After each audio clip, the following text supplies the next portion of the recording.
Hello again. I'm Jill Mackay and I'm a member of the Headspace crew.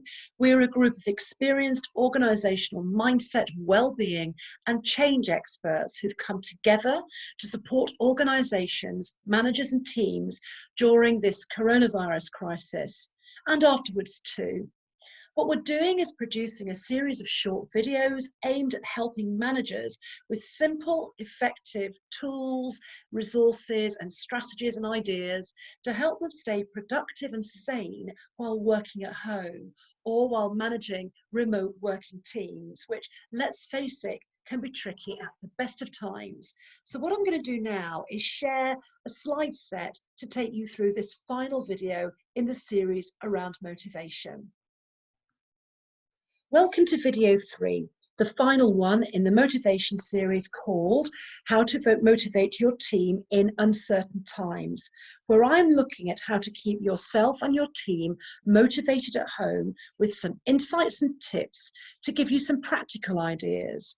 You'll be able to use them immediately, and the good news is they will also be useful when this lockdown eases even more and finally lifts.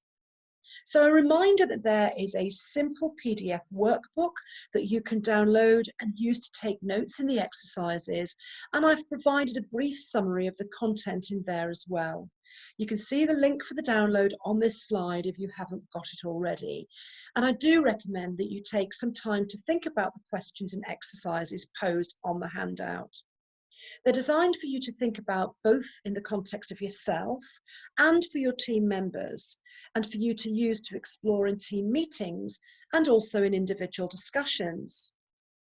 So far, we've talked about extrinsic and intrinsic motivation, and we've also probed deeper into the intrinsic side of motivation through examining the self-determination elements of autonomy, mastery, and purpose. This video offers you now some practical ideas to help you and your team stay motivated and engaged throughout your working day. They come from multiple sources, from research and interviews with people who work at home both full-time and those who flexi-work with a mix of time at home and hot desking in their company office. These are good tips to talk about with the team and get their feedback about what's working well for them so far, and also what they're struggling with in their home working routine. And here are the 6 top tips I'm going to cover in this video, and we'll go into detail on each. The first tip is to establish a routine. While work hours may have a little bit more flex in them at the moment, it's still important to have a routine to give purpose to the day. Research shows that the slow erosion of letting a routine go can sap motivation and primes you into a more lethargic mood. The more you let go of a routine, the more you're developing the habit of a slow start, and the move towards a couch potato or a regular duvet day lifestyle can become a bit more appealing. Waking up at the same time each day, getting dressed for work, having breakfast, can start the day off right, and these are good habits to embed. And studies also show that making your bed in the morning helps. It creates a signpost that sleep is over and that you're now in the space of your waking day, which helps with that personal motivation. And finally, remember not to work all the time. Establish a time to stop as well. The second tip is to find, if possible, a dedicated workspace. Of course, this may be a challenge if you live in a house share or a small apartment. But even if your space is small, try not to work where you sleep. Or if that's the only space available, find a way to create a day space so it looks different from your night space and you're not actually working in bed. One of my clients has what he calls his work in a box, where he's organised for work with his laptop, his notes and his stationery, an external webcam, a small side light, and whatever else he needs in a single box. For him, in his small space, the act of emptying the box onto his kitchen table signals the start of his working day and gets his brain into that space. Similarly, clearing his work into the box punctuates the end of the working day, which is really important. And what this has done has helped him proactively deal with any potential work-life balance situations, as, like many people, being restricted around going out, the temptation is to keep online all the time. And a lot of that, of course, can be for work. So you may not have a literal box, but do clear away at the end of the day. And the third tip is about keeping connected to others. We know how important human connection is for well-being. Human beings are social animals. We were designed to live in communities. Lack of social connection can be serious. It can cause anxiety, some stress, and potentially depression too. As a manager, it's important that you keep connected to your team and keep them connected to each other.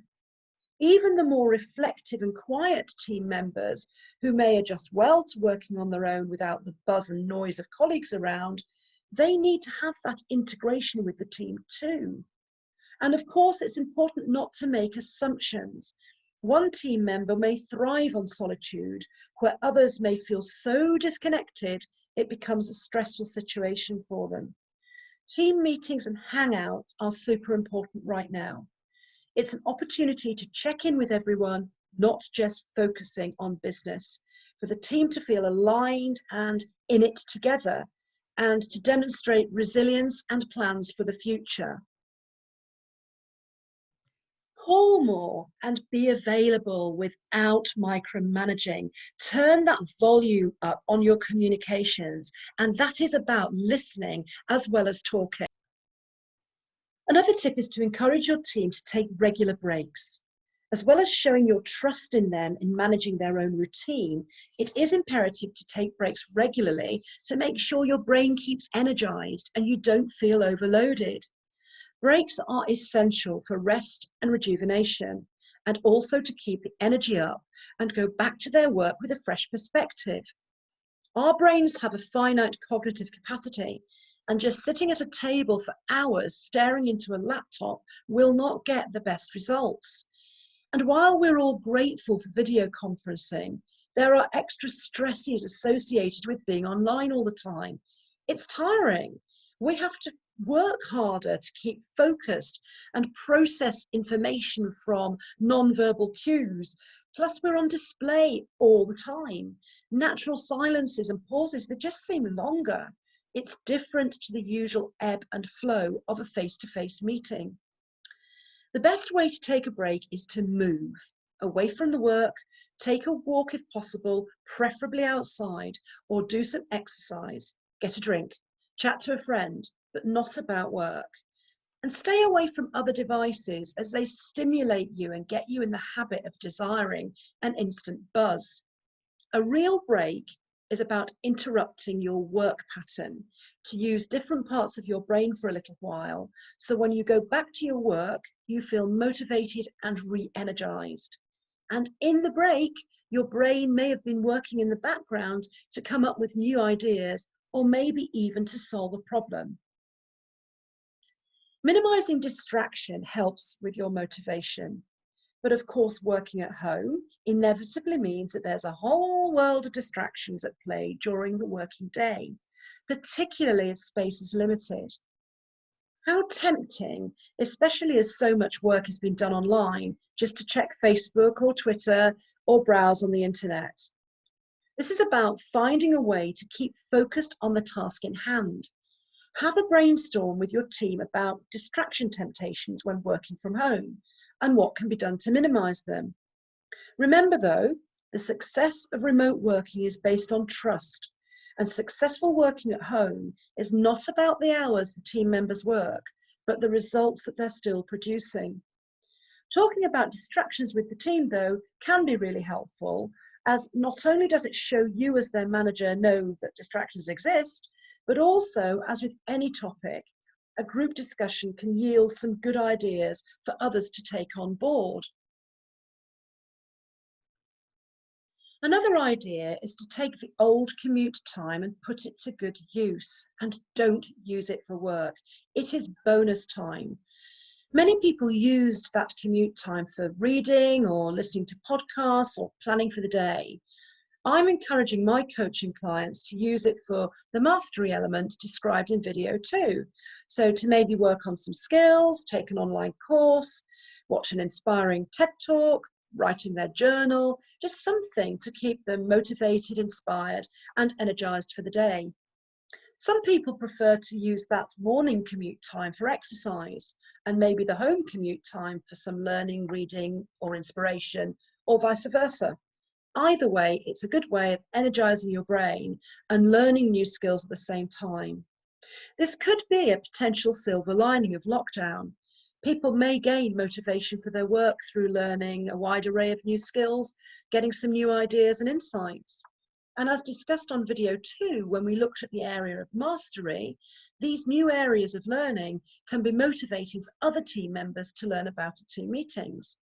But do remember not to pressurize everyone to have to learn, but to recognize this is bonus time. If they want to use it for resting or having a cuppa, that's okay too. And finally, as a bonus tip, and probably most importantly as a manager, is to remind your team of how well they're doing in continuing to operate successfully during this time.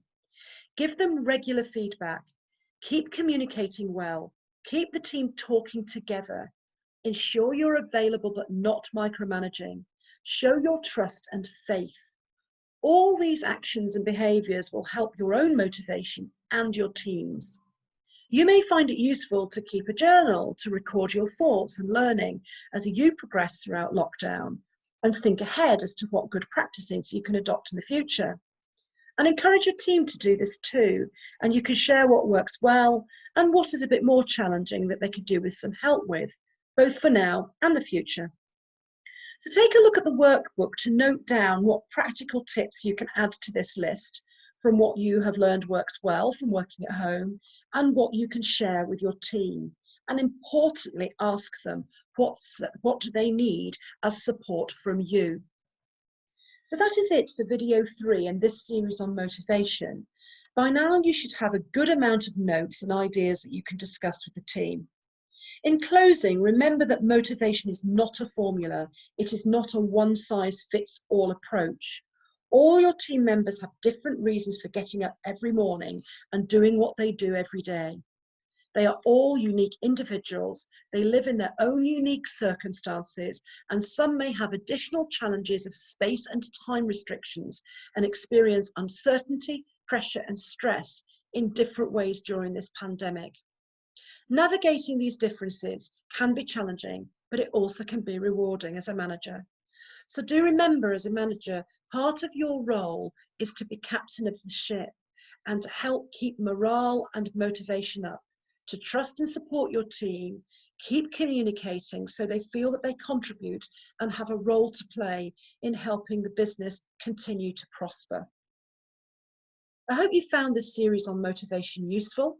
Please take some time to reflect on your notes, and I wish you and the team success. If you have found the video series helpful, please share the link with your colleagues and your HR team leaders.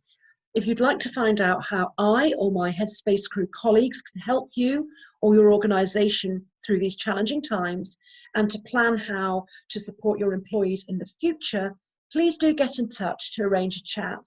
My details are on the screen now, and I thank you for participating.